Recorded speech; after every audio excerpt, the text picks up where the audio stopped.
Eu queria, queridos, convidar você nesse momento a abrir sua Bíblia, abra sua Bíblia na carta aos Hebreus, e nós vamos estar encerrando, fechando esse ciclo, né, das meditações que nós fizemos nesse trecho de exortações, na parte final da carta aos Hebreus. Então, abra a Bíblia em Hebreus, capítulo 13. Nós vamos ler a partir do verso 7. Né? Nós estivemos nos últimos domingos, nas nossas lives, falando sobre a última parte de Hebreus, né? Essa parte conhecida como das exortações, né? Que vai lá do capítulo 10, verso 19, até aqui esse finalzinho. E todos os textos são riquíssimos, né? Eu não gosto de ficar repetindo isso porque eu falo isso toda vez para vocês. Esse texto é riquíssimo, é maravilhoso, mas a verdade é que a palavra de Deus, quando você lê ela de coração, né, querendo ouvir o que Deus está falando, e você medita e reflete nessas palavras, ela fala tão poderosamente para você que você vê essa riqueza, né, esse brilho, essa glória de Deus revelada na sua palavra. Né? E não é diferente nesse nosso texto de hoje, que tem uma mensagem central, mas ao mesmo tempo tem várias outras exortações para o povo de Deus.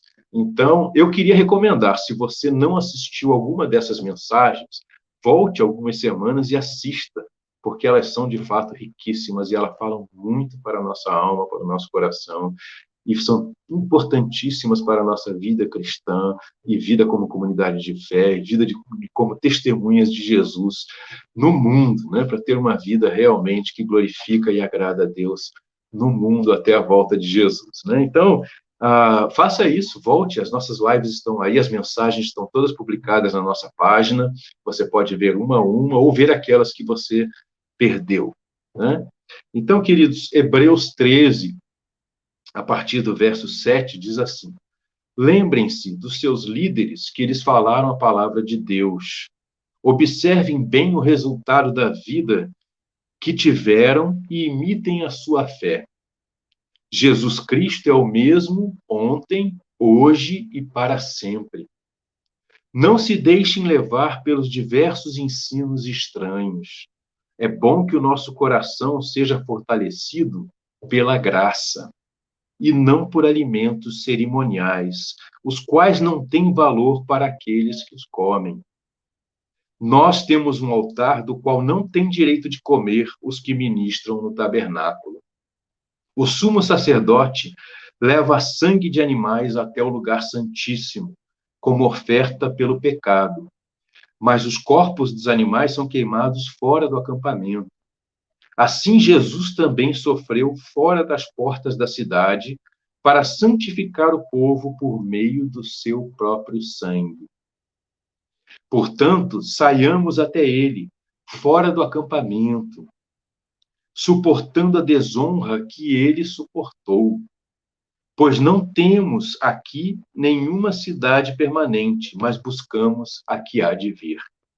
Por meio de Jesus, portanto, ofereçamos continuamente a Deus um sacrifício de louvor, que é fruto de lábios que confessam o seu nome. Não se esqueçam de fazer o bem e de repartir com os outros o que vocês têm, pois de tais sacrifícios Deus se agrada. Obedeçam aos seus líderes e submetam-se à autoridade deles. Eles cuidam de vocês como quem deve prestar contas. Obedeçam-lhes para que o trabalho deles seja uma alegria e não um peso, pois isso não seria proveitoso para vocês. Orem por nós, estamos certos de que temos consciência limpa e desejamos viver de maneira honrosa em tudo. Particularmente, recomendo-lhes que orem para que eu lhes seja restituído em breve. O Deus da paz, que pelo sangue da aliança eterna trouxe de volta dentre os mortos o nosso Senhor Jesus, o grande pastor das ovelhas, os aperfeiçoe em todo bem para fazerem a vontade dele e opere em nós o que lhe é agradável mediante Jesus Cristo, a quem seja a glória para todos sempre. Amém. Irmãos, peço-lhes que suportem a minha palavra de exortação, na verdade o que lhes escrevi há pouco. Quero que saibam que o nosso irmão Timóteo foi posto em liberdade. Se ele chegar logo, irei vê-los com ele. Saúdem a todos os seus líderes e a todos os santos. Os da Itália lhe enviam saudações. A graça seja com todos vocês. Amém. Pai querido, obrigado por essa tua palavra, que ela possa fazer eco em nosso coração, que ela possa ressoar em nossas vidas, que ela possa impactar nossa mente, descer para a nossa alma e nos transformar mediante o poder do teu Espírito Santo, que nós possamos viver essa vida para a glória do nosso Senhor Jesus Cristo, uma vida que inteiramente agrada ao Senhor, que nós possamos viver conforme aprendemos aqui, Senhor. Em nome de Jesus te pedimos e te agradecemos. Amém. Amados, essa palavra de Deus, ela é muito especial, porque a essência dela é nos chamar, é nos fazer um ultimato, né? Para nós deixarmos nossa vida de uma religiosidade de aparências, nossa vida de rituais vazios, nossa vida de religiosidade de orgulho próprio, de justiça própria, né? De querer simplesmente aparecer para os outros, né? Para uma religiosidade do coração, uma espiritualidade verdadeira no relacionamento com uma pessoa viva que morreu por nós, ressuscitou dos mortos, ascendeu de volta à sua glória e está presente conosco o tempo todo, que é Jesus Cristo, nosso Senhor, o Salvador, né? Então, por meio do seu Espírito Santo, né? Então, ele nos convida para essa religiosidade de um relacionamento pessoal, interpessoal, com ele e uns com os outros, né? Vivendo para a sua glória, de uma transformação interior e não apenas de aparências, né? Nós vamos chegar lá, nós vamos falar sobre esse ponto importante, aonde nesse texto fala sobre isso, mas eu quero ver com vocês, ao longo do texto, né, todas as exortações ricas que o Espírito Santo traz para nós nessa manhã, né? Começando pelo verso 7, que ele nos convida a nos lembrar dos nossos líderes que nos falaram a palavra de Deus. Naquele tempo, queridos, muitos dos apóstolos já tinham sido martirizados. Muitos dos líderes cristãos das igrejas já tinham sido martirizados ou morrido de alguma outra forma, né? Os cristãos estavam aqui lá pelo ano 67, 68 depois de Cristo, né? No período em que alguns deles foram martirizados, né? Pouco antes da destruição de Jerusalém, no ano 70, pelo general Tito, né? Que profanou o templo, fez uma destruição terrível na cidade, no templo, né? E aqui ele nos convida a lembrar dos nossos líderes que falaram a palavra de Deus e observar o resultado da vida que tiveram e imitar a sua fé. Líderes que já ficaram, estão aqui registrados nas Escrituras, assim como outros líderes que nós tiveram e já nos deixaram, né? E deixaram coisas riquíssimas de Deus para nós. E aqui o Espírito Santo nos convida a olhar para esses homens e mulheres, para esses exemplos, né? Que modelam, né? São modelos para nós, né? Como deve ser um líder cristão, né? Chamado para ser exemplo e modelo, e não um ditador, um dominador dos outros, né? Mas alguém que, com a sua vida simples, é exemplo e modelo, né? Fidelidade a Deus, né? Idoneidade no serviço a Deus. E esses homens, nós podemos observar nas próprias Escrituras, aqueles que se foram, né, no primeiro século, assim como nosso Senhor Jesus Cristo, os apóstolos e profetas de Deus, os escritores, e a todos aqueles que são citados nas Escrituras, nós podemos olhar o resultado da vida que tiveram. E a verdade é que eles foram fiéis a Deus, foram idôneos no serviço a Deus, né? No entanto, sofreram muito, né? Como a própria palavra de Deus nos diz, que nós vamos ter essa paz maravilhosa que o mundo não pode dar para aquele que não tem Cristo, né? Essa alegria indizível que nós experimentamos no Espírito Santo, depois que recebemos a Cristo, mesmo quando tudo aí fora vai mal, né? Eles tiveram isso e permaneceram firmes e foram ousados e corajosos no testemunho de Jesus, no compartilhar a palavra de Deus com o seu povo, conosco, né? Deixar essa herança maravilhosa para nós, mas com muitos sofrimentos e perseguições. E no final, a maioria deles sofreram martírio, né? Sofreram mortes terríveis. Então é para nós observarmos o resultado da vida que tiveram. Não é para nós termos uma vida diferente, né? E imitar a fé, a perseverança que eles tiveram, né? O maior desafio dessa carta aos Hebreus é para que os hebreus estão sendo seduzidos a voltar à antiga religiosidade de aparências, à antiga aliança, né?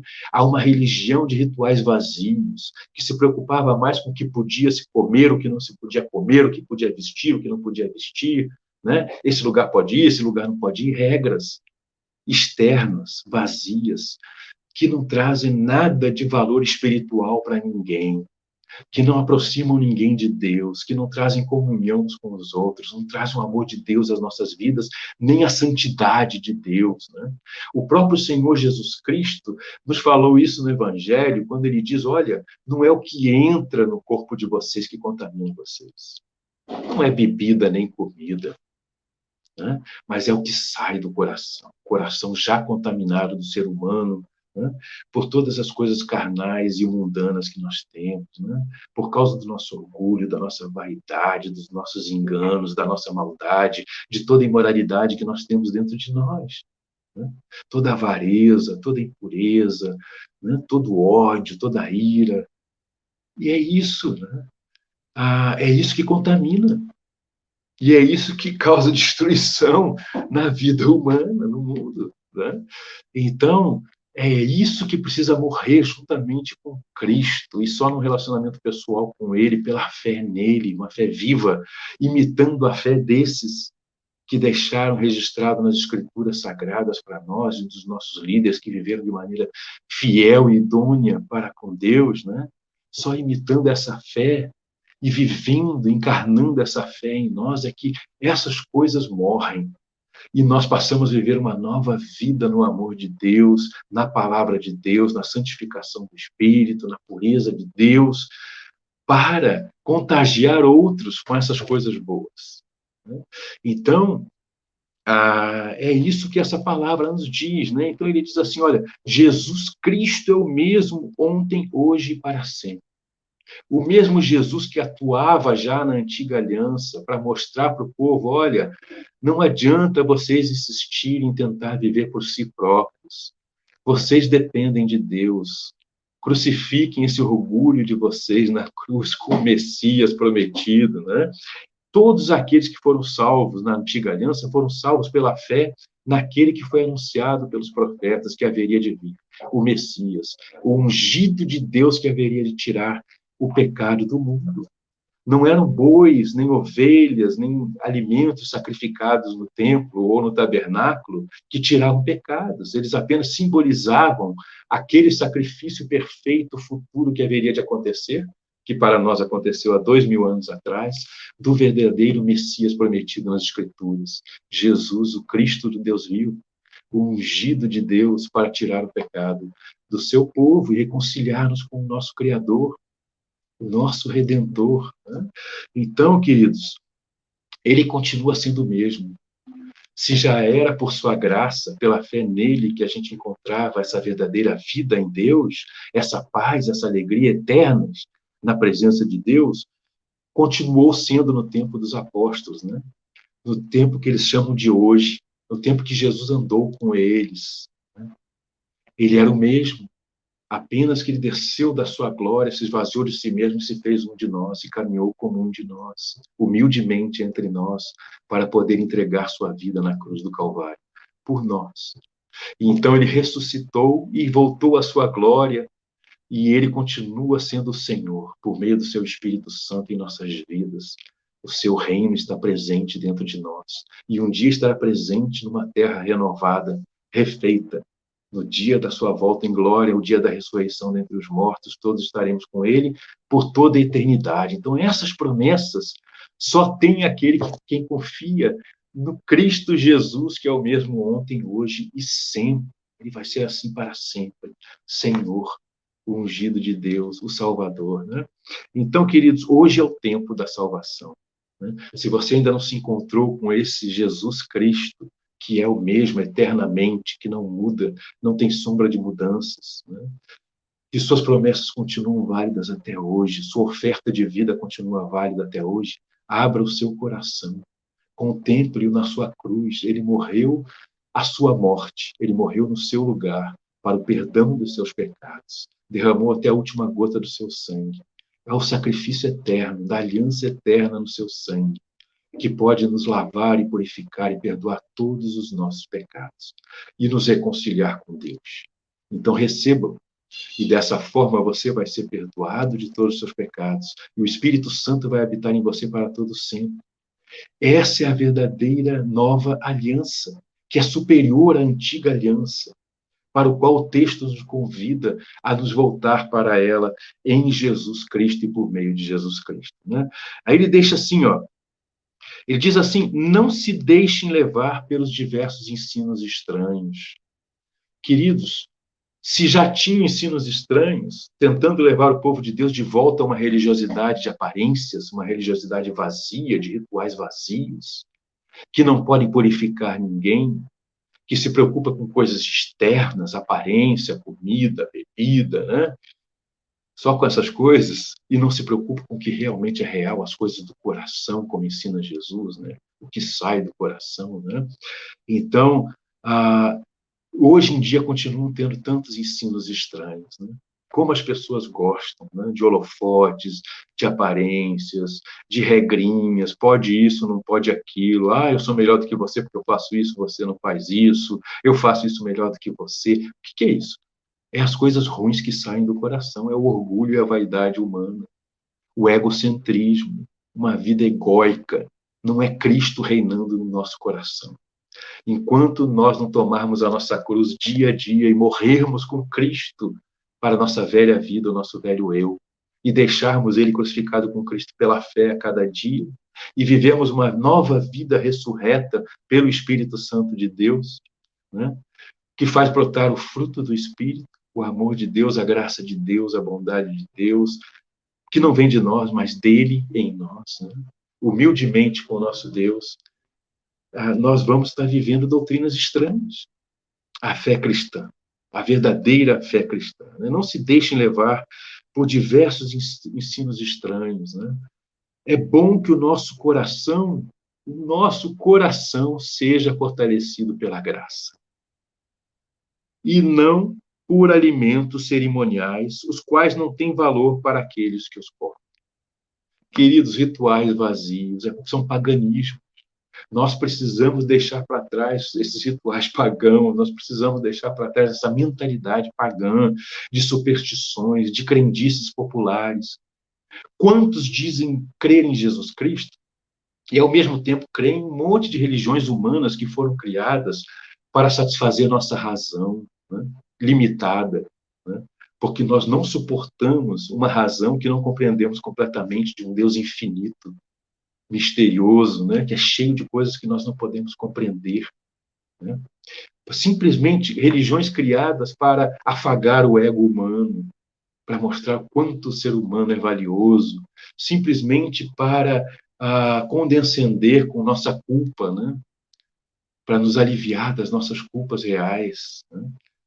No entanto, essas coisas não são compatíveis, né? Deus tem ciúmes do seu povo, ele quer adoração exclusiva, porque só ele pode trazer verdadeira vida. Ele é quem nos criou e ele que pode nos resgatar por meio de Jesus Cristo, né? O seu Filho, Jesus Cristo, não é apenas uma religião, não é apenas um homem superior aos outros, que evoluiu e se tornou especial. Jesus Cristo é o Filho de Deus Altíssimo, que voltou à sua glória e reina pelos séculos dos séculos, por toda a eternidade. E ele nos ama e quer ter um relacionamento pessoal conosco, né? Isso é maravilhoso, queridos. Só ele pode trazer isso para nós. Então, esse texto está nos convidando a olhar para Jesus Cristo, o autor e consumador da nossa fé, como nós lemos lá no capítulo 12. Né?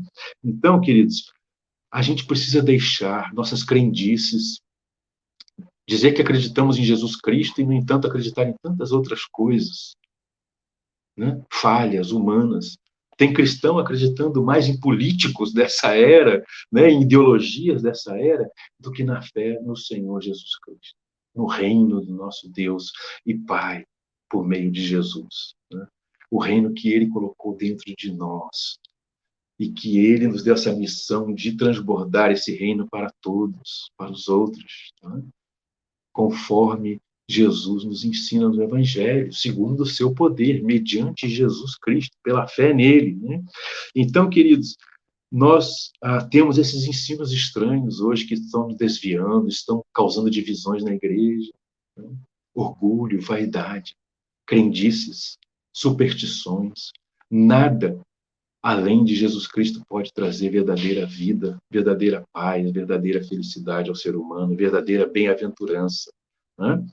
Então, queridos, é bom que o nosso coração seja fortalecido pela graça, saber que nós de nós mesmos não podemos. Sem Deus nós não podemos. Sem a graça de Deus por meio de Jesus Cristo, não podemos, nós precisamos dele e dele invadindo a nossa alma, nós precisamos do poder que ele nos oferece por meio de Jesus no Espírito Santo. Confiar nisso, ter a fé voltada para a graça, né? A graça não é apenas um favor imerecido de Deus, nós já falamos aqui, mas é sua atuação poderosa em nossa vida quando nós confiamos nele. Você está se sentindo fraco? Você está desanimado? Você está fraco? Está abatido? Que bom! É o que a palavra de Deus diz, que bom, porque é nessa fraqueza que o poder de Deus pode se manifestar na sua vida. Olhe para Jesus Cristo, ressurreto e glorificado. Olhe para o poder que o ressuscitou dentre os mortos. Esse mesmo poder, Deus coloca à sua disposição, no nome de Jesus, para você ser forte, ter coragem, enfrentar a vida, se firmar os teus pés, seus joelhos vacilantes, caminhar com ousadia, proclamar o nome de Jesus para o mundo, viver de acordo com a palavra de Deus, altaneiramente, né, de cabeça erguida. É o poder de Deus que se manifesta, a graça de Deus se manifesta na nossa fraqueza, diz a palavra de Deus por intermédio do apóstolo Paulo, né? E aqui, queridos, ele diz que nós precisamos ser fortalecidos pela graça, né? E aí ele continua dizendo, ele fala assim, olha, nós temos um altar do qual não tem direito de comer os que ministram no tabernáculo. E o nosso altar é a cruz de Cristo, né? No altar da antiga aliança eram sacrificados animais que não podiam tirar pecados de ninguém. Apenas simbolizavam, apontavam para aquele sacrifício perfeito do Messias que haveria de vir, Jesus Cristo. E o Messias já veio. O ungido de Deus para tirar os nossos pecados veio e entregou sua vida por nós voluntariamente na cruz do Calvário há 2000 anos atrás. Esse é o nosso altar. E desse altar, aqueles que vivem essa religiosidade de aparências não podem comer, né? Eles comiam dos sacrifícios feitos no altar do templo, do tabernáculo, né? Mas desse altar ninguém pode comer. Esse altar aqui está fazendo um paralelo com o dia da expiação. Era um dia especial para o povo judeu, uma vez ao ano, um dia ao ano, em que apenas o sumo sacerdote podia adentrar o Santo dos Santos. Era a única vez que um ser humano podia entrar no Santo dos Santos, essa parte reservada do templo, do tabernáculo, né? Tinha o pátio, tinha o santo, onde os sacerdotes, que eram muitos, né, sacrificavam o tempo todo, mas tinha o Santo dos Santos, onde ficava a Arca da Aliança. E sobre a Arca da Aliança, recoberta de ouro, com os dois arcanjos, né, ali desenhados, o sumo sacerdote entrava uma vez por ano e levava o sangue dos animais perfeitos para ser derramado sobre a Arca da Aliança, em oferta a Deus para expiação dos pecados do povo e dos seus próprios, né?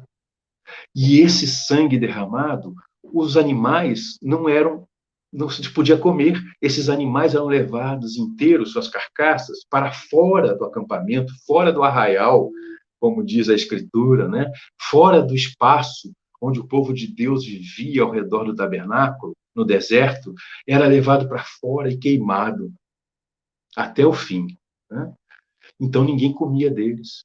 E da mesma forma, o nosso texto diz que Jesus foi sacrificado fora do acampamento, fora do arraial, fora desse lugar da religiosidade da antiga aliança, fora desse lugar da religiosidade de aparências, do orgulho próprio, né, do esforço próprio, da justiça própria, para o lugar da graça de Deus, para o lugar onde o sangue do sacrifício perfeito e eterno do verdadeiro Messias, do Cristo, do Deus vivo, do ungido de Deus, foi feito na cruz do Calvário. Então, o nosso texto diz isso. E nós podemos nos alimentar desse sacrifício, porque espiritualmente nós nos alimentamos de Cristo. A mesa do Senhor, né, a Santa Ceia, simboliza esse sacrifício, com o pão e o vinho simbolizando a carne e o sangue do Senhor. E ali, na verdade, nós estamos apenas relembrando a morte, esse sacrifício que o Senhor fez por nós por toda a eternidade, para o perdão dos nossos pecados e a vida eterna com Ele, com Deus. Né? Mas nós nos alimentamos do Cristo vivo por meio do Espírito Santo, da Sua palavra, da comunhão, né? Pela fé. Né? E quem está fora não pode se alimentar, né? Apenas quem pode se adentrar no Santo dos Santos, como nós aprendemos aqui de Hebreus, no capítulo 10, 19, né? Nós temos ousadia para entrar no Santo dos Santos, na presença de Deus, junto com o sumo sacerdote Jesus Cristo, né? Porque essa aliança é a aliança superior, mediante a fé. Né? Então ele diz assim, o sumo sacerdote leva o sangue de animais até o lugar santíssimo como oferta pelo pecado, mas os corpos dos animais são queimados fora do acampamento, fora do arraial, fora de Jerusalém física, que foi destruída 2 anos depois dessa carta ser escrita. Né? Não era uma cidade permanente. A cidade permanente é espiritual, né? Na presença de Deus. Assim Jesus também, verso 12, assim Jesus também sofreu fora das portas da cidade para santificar o povo por meio do seu próprio sangue. Então, queridos, ninguém pode se santificar a si mesmo. Ninguém pode se aperfeiçoar a si mesmo. Todos nós precisamos humildemente reconhecer, como pecadores que somos, que precisamos da oferta que Deus fez para nós por meio de Jesus Cristo. E Ele fez essa oferta fora desse lugar da velha aliança, fora desse lugar do esforço próprio, para a confiança no sacrifício perfeito de Jesus na cruz. O seu sangue da eterna aliança que realmente pode santificar-nos. É o único que pode nos santificar, né? Verso 13, portanto, saiamos até ele. Aqui entra o cerne desse texto, queridos. Você está sendo desafiado a sair até Jesus Cristo. Saiamos da nossa religiosidade própria, de aparências, de rituais, de pode e não pode, de regrinhas, pode comer isso, não pode comer aquilo, pode beber isso, não pode beber aquilo. Isso não santifica ninguém. E vamos a um relacionamento pessoal com Jesus Cristo, porque nós somos santificados pelo seu sangue. E por meio do seu Espírito Santo nos alimentamos dele, somos santificados pela sua palavra. Só ele pode nos purificar e aperfeiçoar. Ele é a palavra viva de Deus, diz o Evangelho. Né? Então, queridos, saiamos até ele fora do acampamento. Vamos sair da nossa vidinha de religiosidade, de aparências, de rituais, de uma vez por semana assistirmos um culto. Vamos adorar a Deus 24 horas por dia. Vamos viver em comunhão com Jesus Cristo no Espírito Santo 24 horas por dia. Vamos servir a Deus 24 horas por dia. Né? Vamos viver em comunhão com sua palavra, em oração, no amor de Deus, na graça de Deus, pela fé 24 horas por dia. Né? Esse é o nosso culto racional. Vamos nos oferecer para viver uma vida que agrada a Deus 24 horas por dia e fazer a sua vontade. Viver pela fé, né? E não de rituais. Né? Quantos cristãos ainda se garantem em coisas que viveram na infância, em rituais de instituições humanas, religiosas, mas humanas, e não no verdadeiro relacionamento pela fé com o Senhor vivo, ressurreto, glorificado, que habita em nós pela fé. Né?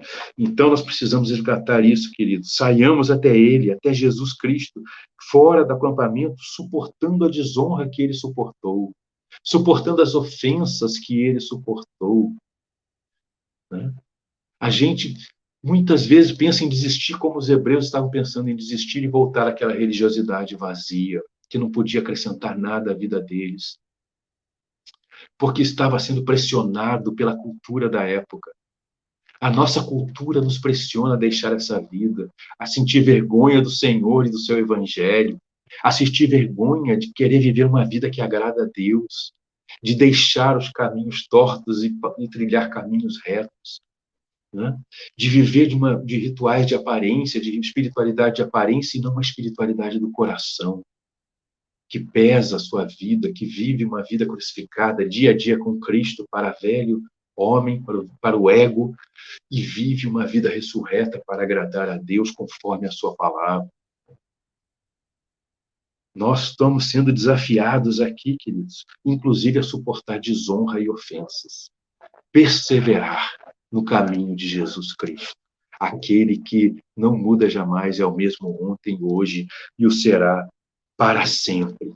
Só nele há vida perene, eterna, para sempre, né? Então, por meio de Jesus, portanto, ofereçamos continuamente a Deus um sacrifício de louvor que é fruto de lábios que confessam o seu nome. Olha a vocação cristã aí, queridos, né? Essa é a verdadeira vocação cristã, não há outra. A verdadeira vocação cristã, os seus lábios são para glorificar a Deus. Os seus dedos, ao digitar na internet, são para glorificar a Deus. Não são para criar situações difíceis com outras pessoas, pelo contrário, é para facilitar o caminho até Jesus Cristo. É isso que você tem feito? A sua boca glorifica a Deus? Ou as pessoas nem sabem que você é cristão, que você é cristã? Porque os teus lábios não proclamam o nome de Jesus Cristo, como diz o texto, né? Fruto de lábios que confessam, proclamam o seu nome, que admitem que pertencem a Ele, que nele tem a vida, e proclamam essa vida para as outras pessoas, compartilham essa vida, encorajam uns aos outros com essa vida. Será que é assim que nós estamos vivendo?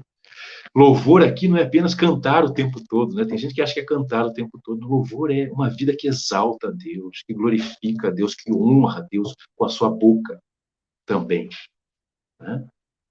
Será que é assim que nós temos vivido? A música faz parte aqui também, né? Quando nós estamos juntos, quando nós estamos sozinhos, cantar louvores a Deus é bom, como nós lemos no Salmo 100 no início da nossa live, né? Mas é usar a boca para a glória de Deus sempre, porque esse é o caminho mais importante. Quanta gente está honrando e glorificando ideologias e políticas do nosso tempo como se isso fosse a grande esperança da humanidade. Como se realmente o mundo agora vai ter paz e vai viver bem e vai prosperar. Querido, isso é um engano, é uma mentira. Nada deste mundo pode fazer isso. O que pode fazer isso é Jesus Cristo na alma, no coração das pessoas. Então você foi vocacionado, chamado, está sendo aqui desafiado a fazer um sacrifício de louvor a Deus com a sua boca e viver de maneira que a sua boca e os seus dedos ao teclar glorifiquem a Deus, proclamem o nome de Jesus Cristo, confessem aquele que realmente pode trazer mudanças para a vida das pessoas, para as comunidades, para as famílias, para a sociedade, né? Mas isso não basta. Não é apenas, nossa vocação não é apenas aquilo que nós fazemos com a nossa boca, né? Mas é também, olha o que ele diz aqui no verso 16: não se esqueçam de fazer o bem e de repartir com os outros o que você tem, pois de tais sacrifícios Deus se agrada. Então, sacrifício de uma boca que é usada para o louvor e para proclamar Jesus Cristo, né?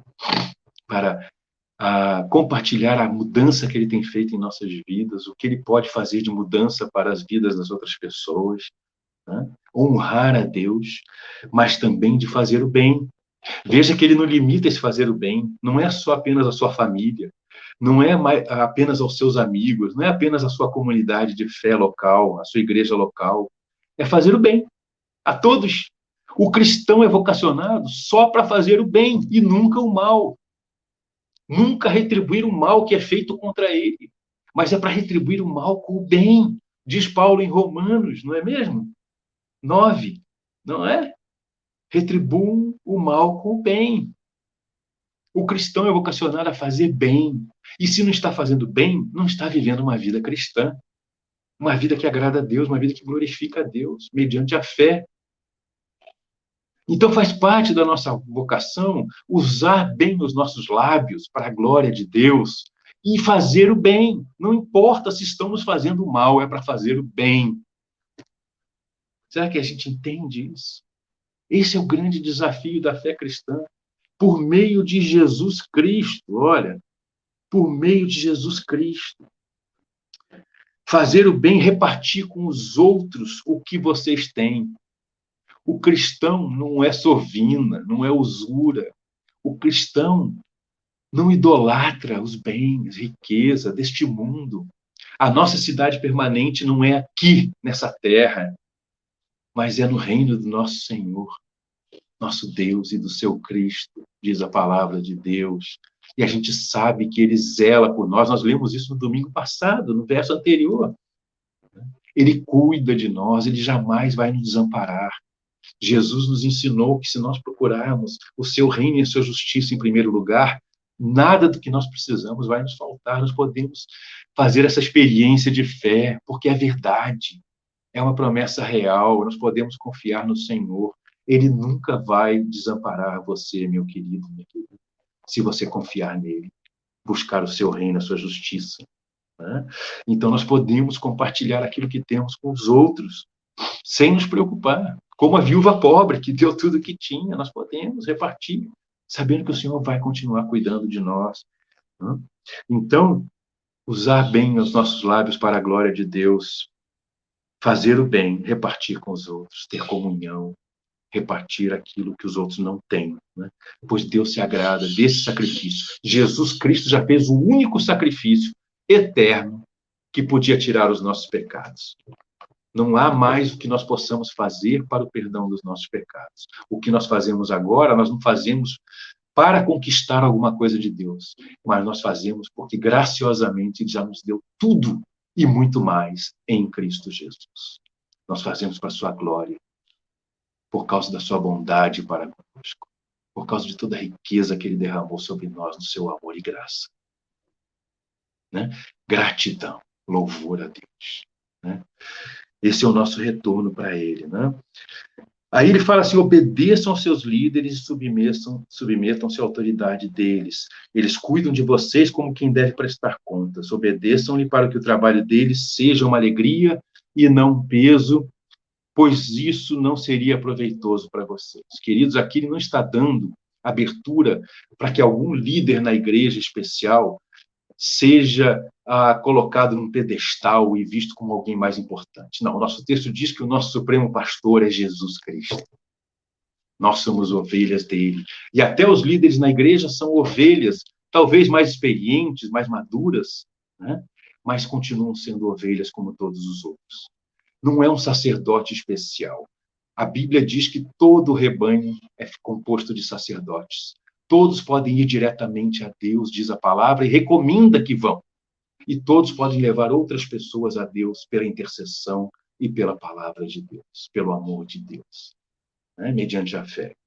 Mas, ainda assim, Deus levanta homens para estarem à frente da igreja, né? Que a Bíblia chama de supervisores. A nossa palavra episcopos, bispos, que sempre está no plural nas comunidades da Bíblia, né?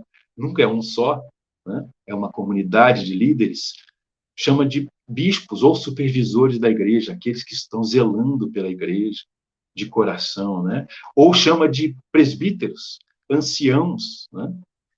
Cujo trabalho é pastorear. Nenhum deles é chamado de pastor, no substantivo. Só Jesus Cristo é chamado de pastor. Na Bíblia, né? Hoje em dia é diferente. Mas eles são chamados de anciãos, homens maduros, espiritualmente mais experientes, que devem ser modelos e exemplos para o rebanho. A estes, o rebanho é chamado a ouvir, é chamado a respeitar, é chamado a dar ouvidos à palavra que eles trazem, porque Deus lhes deu essa palavra. Quantas pessoas estão numa comunidade de fé local e nem ouvem a palavra dos seus líderes? Muito menos dão ouvidos a ela e levam elas a sério. Né? E hoje em dia, com a mídia, então, Eles não só não ouvem a palavra dos seus líderes, como ouvem de tudo, um pouco, né? Mas não levam muito a sério. Né? Ouvem mais de 50 mensagens por ano, chega no final do ano, vai fazer uma avaliação, não se lembra de nada, nem do que mudou na sua vida.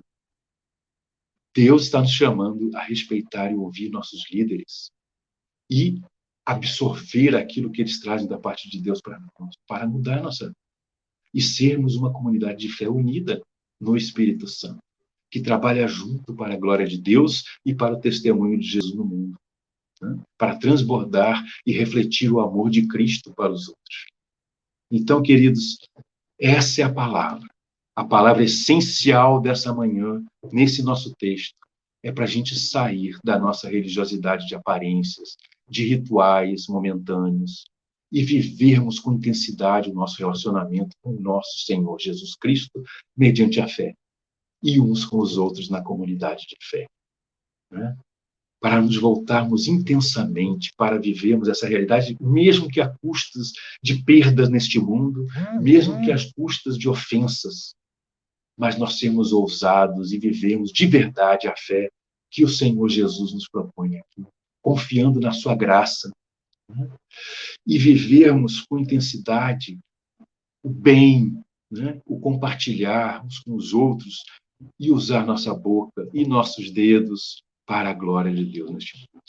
Essa é a mensagem, né? E a bênção que ele deixa no final é o seguinte: o Deus da paz, que pelo sangue da aliança eterna trouxe de volta dentre os mortos o nosso Senhor Jesus, o grande pastor das ovelhas, os aperfeiçoe em todo bem, para fazerem a vontade dele, e opere em nós o que lhe é agradável, mediante Jesus Cristo, a quem seja a glória para todo sempre.